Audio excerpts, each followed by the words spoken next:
Procrastination and instant gratification rule me. Nothing seems to motivate me. Nothing seems to motivate me. What do I do? Well, I'm going to give you some practical advice.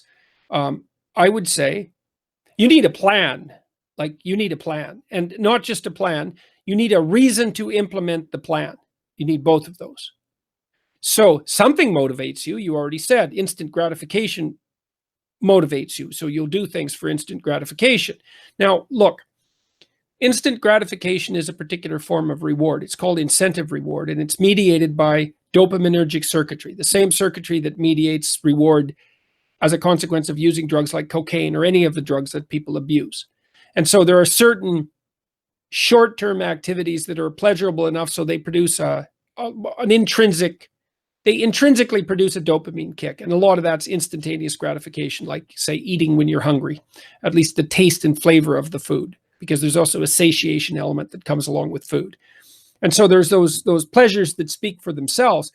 When you're looking at the long run, things that are rewards that are delayed don't produce as much of a dopamine kick, so they're not as immediately gratifying, and they're not as gripping in the present. And the way that you have to overcome that is to generate a vision of it's not a plan or a strategy. It's a philosophical vision that justifies your life in some way that you deeply believe. It has to be that, and it can't be trivial, because otherwise procrastination and instant gratification are going to rule you.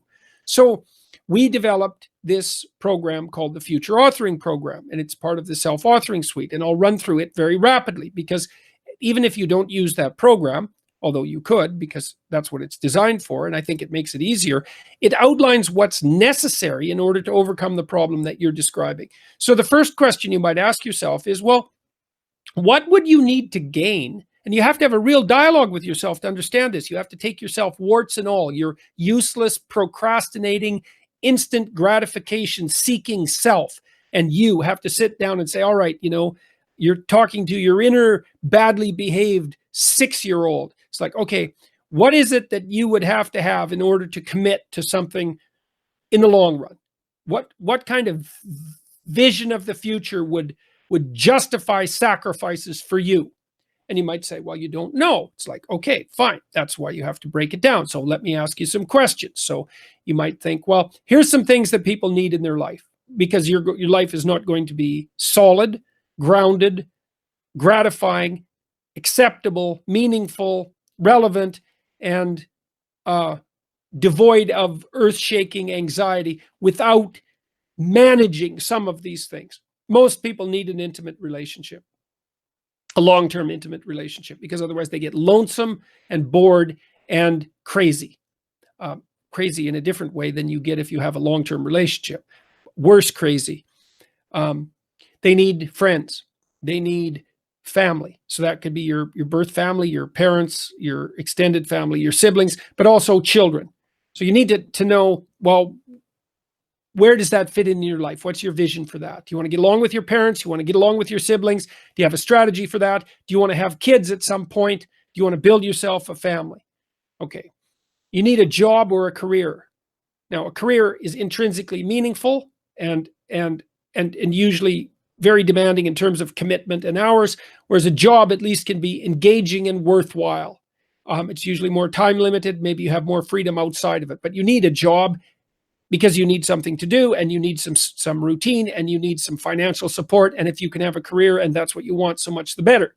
But at least you could have a trade, something worthwhile. Not that a trade can't be a career. And believe me, I've got nothing against trades.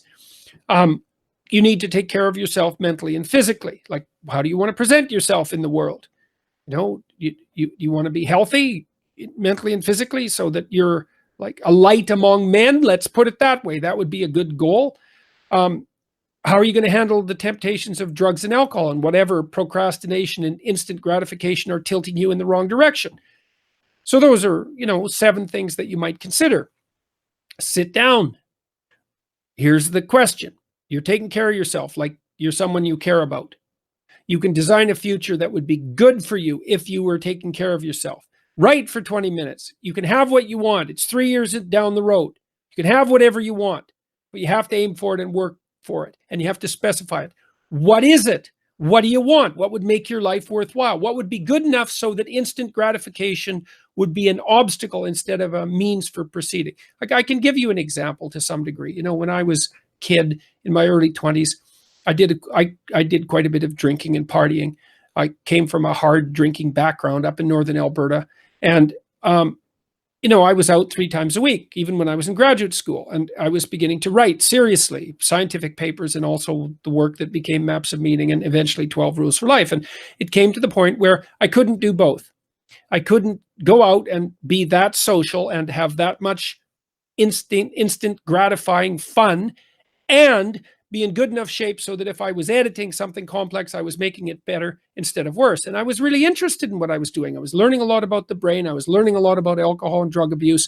I was laying out the platform for the relationship between narrative and neuroscience. And it was really engrossing and engaging, but it was hard and it was long-term, you know, it was a long-term plan.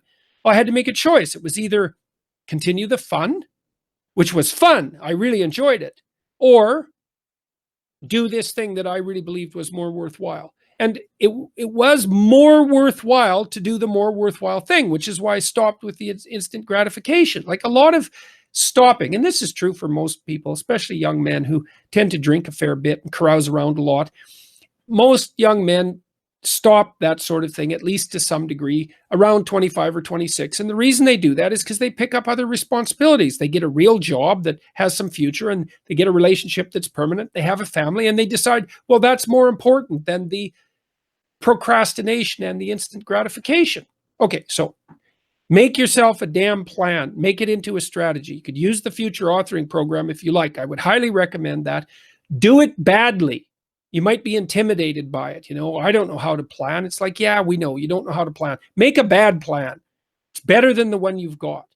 So do it badly, and then try and modify it as needs be, and see if that works. You need a philosophy, Cody.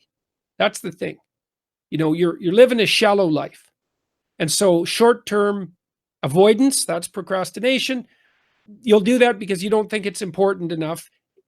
You don't think that the negative consequences of not doing what you should do are severe enough. You're not afraid enough of it. The other thing you do in the future authoring program, by the way, is write about just exactly what kind of hell you'd be likely to descend into 3 to 5 years in the future if you let your bad habits, procrastination and instant gratification, let's say, rule you and take you out of the game completely. Because you also need to be terrified as well as hopeful about what you might do if you got your act together. You need to be terrified about where you might end up if you kept being like lazy and useless, you know, and shallow. And that none of that's good. So you need to be deeper, and you need to look deeper. You need to, Nietzsche said, he who has a why can bear any how. And you need a why. And the why is something like, well, imagine you could have a life that would be worth giving up some of the instant gratification for. Even in principle, what would that look like? So, all right.